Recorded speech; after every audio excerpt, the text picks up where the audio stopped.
Hello dear students, welcome you all again on my YouTube channel. जैसा कि आप लोगों ने पीछे पढ़ा था डॉट प्रोडक्ट्स के बारे में, किसके बारे में? डॉट प्रोडक्ट्स के बारे में। और आप लोगों ने पढ़ा था कि अगर हम दो वेक्टर्स का डॉट प्रोडक्ट्स निकालते हैं तो किसके बराबर होता है? Magnitude of A, magnitude of B, और उनके बीच का एंगल कितना? Cos of theta. आज हमें क्या पढ़ना है? आज हमें पढ़ना है कंसेप्ट ऑफ डॉट प्रोडक्ट्स, या आप इसी को बोलोगे प्रॉपर्टीज ऑफ डॉट प्रोडक्ट्स। देखो क्या कंसेप्ट निकालना है आपको। यहां पर पहला निकालना है क्या? दो वेक्टर्स के, दो यूनिट वेक्टर्स का डॉट प्रोडक्ट निकालना है, मतलब आई केप डॉट आई केप आपको निकालना है।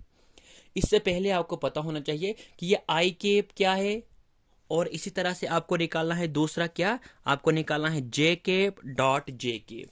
इसी तरह से आपको तीसरा निकालना है क्या? के केप डॉट के केप। मतलब आपको निकालना आई डॉट, हाँ, दो यूनिट वेक्टर्स का डॉट प्रोडक्ट निकालना है, यहां भी दो यूनिट वेक्टर का डॉट प्रोडक्ट निकालना है, यहां भी दो यूनिट वेक्टर्स का क्या निकालना है? Dot products. तुम लोगों को पीछे पढ़ाया है मैंने, जिस भी वेक्टर्स के ऊपर आप देखोगे ना केप, वो हमेशा क्या होता है? यूनिट वेक्टर होता है। और यूनिट वेक्टर का कितना होता है? मैग्नीट्यूड 1। और यूनिट वेक्टर के बारे में आपने पढ़ा है कि इट गिव्स अस डायरेक्शन। पढ़ा है ना पीछे? हाँ पढ़ा है, मैंने खुद पढ़ा है आप लोगों को। तो यहां पर ये आई केप क्या है? आप कहिएगा सर आई केप होता है unit vector along X axis. J cap क्या होता है? Unit vector along Y axis. और के केप क्या होता है? आप बताएंगे sir unit vector along Z axis. आपको क्या निकालना है? I dot I, I cap dot I cap. दो यूनिट वेक्टर का डॉट प्रोडक्ट निकालना है। अब आप कहोगे सर ये आई कहाँ है? आप कहेंगे एक्स एक्सिस में। आप कहोगे सर ये आई कहाँ है दूसरा? आप कहेंगे सर ये भी तो एक्स एक्सिस में ही है। तो बताओ इनका डॉट प्रोडक्ट क्या निकलेगा? तो आप क्या करोगे? आप ये वाला फॉर्मूला लगाओगे। देखो ए वेक्टर और बी वेक्टर, हाँ बताओ, magnitude of A, magnitude of B, और उनके बीच का एंगल बताओ। फिर बताओ आई केप क्या है? आप कहेगा unit vector along X axis. बताओ यूनिट वेक्टर का कितना होता है मैग्नीट्यूड? आप क्यों ना लिखेंगे 1? उसके बाद बताओ फिर दूसरा क्या है? क्योंकि ए के बी का मैग्नीट्यूड होता है ना, ए मैग्नीट्यूड और बी का मैग्नीट्यूड। बताओ बी वेक्टर कौन है यहाँ पर? ये भी तो यूनिट वेक्टर है, इसका मैग्नीट्यूड भी कितना होगा? 1। और उसके बाद क्या है? Cos theta. कॉस थीटा कितना है इनके बीच का? सर थीटा कितना होगा इनके बीच? सर ये भी आई केप, ये भी आई केप, दोनों सेम डायरेक्शन में, दोनों होंगे एक्स एक्सिस में। तो अगर ये भी ऐसे और ये भी ऐसे, तो इनके बीच का एंगल कितना बनेगा? 0। तो मैं लिखूंगा यहाँ पर कॉस ऑफ 0। तो ये बनेगा क्या? ये बनेगा 1 इंटू 1 कितना? 1। और डॉट कॉस 0 कितना होता है? ये भी होता है तो 1। तो 1 डॉट 1 कितना बनेगा? 1।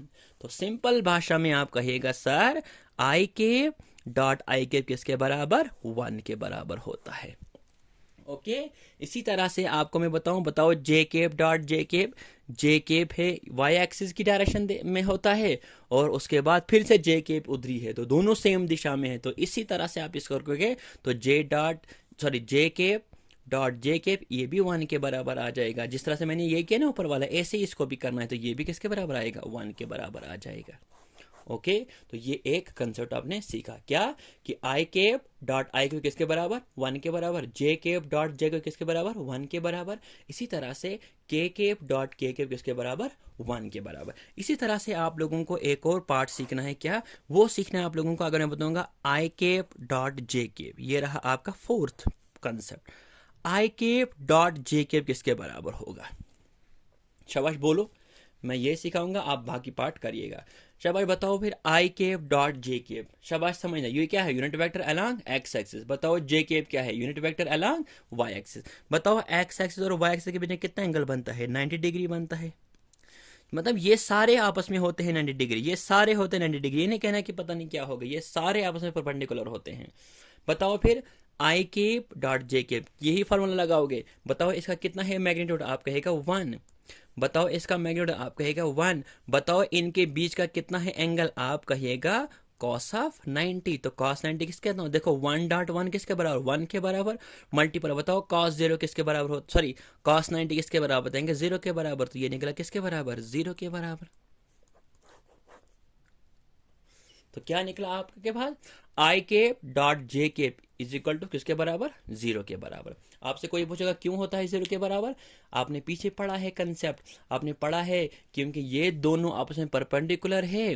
तो दो वेक्टर्स अगर आपस में परपेंडिकुलर होते हैं ना, तो उनका डॉट प्रोडक्ट किसके बराबर होता है, 0 के बराबर होता है। तो क्या आप ये नहीं निकाल सकते हो, अगर मैं आपको बताऊंगा निकालो जे केप डॉट के केप, निकाल सकते हो, निकाल सकते हैं। बताओ जे का मैग्नीट्यूड कितना, 1।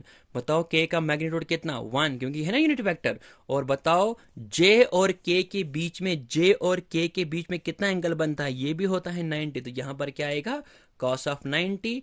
तो ये फिर से क्या बन जाएगा, 0 बन जाएगा। तो अब आपने सीखा जे के डॉट के भी किसके बराबर होता है, 0 के बराबर होता है। इसी तरह से आप लोग क्या कहोगे, के केप डॉट आई के बेब किसके बराबर होगा, 0 के बराबर होगा। ओके, होप ये चीज़ आप लोगों को समझ में आ चुकी होगी। तो ये चीज़ आप लोगों को नोट करनी है, इसी तरह से आपको ये चीज़ नोट करनी है। शायद मैं आप लोगों को इसके नोट्स भी सेंड करूँगा, लेकिन आप कहेगा मतलब जब आप पढ़ोगे ना इस चीज़ को, तो सभी मतलब क्या नाम है, इन पार्ट्स को आप, मुझे लगता है इसके नोट्स नहीं होंगे मेरे पास, तो लेकिन आप जब आप इसको फेयर कॉपी पर उतारोगे तो आप इसी तरह से वीडियो को पॉज करके आप इन चीज़ों को उतार सकते हो। ओके, फिर अल्लाह हाफिज़।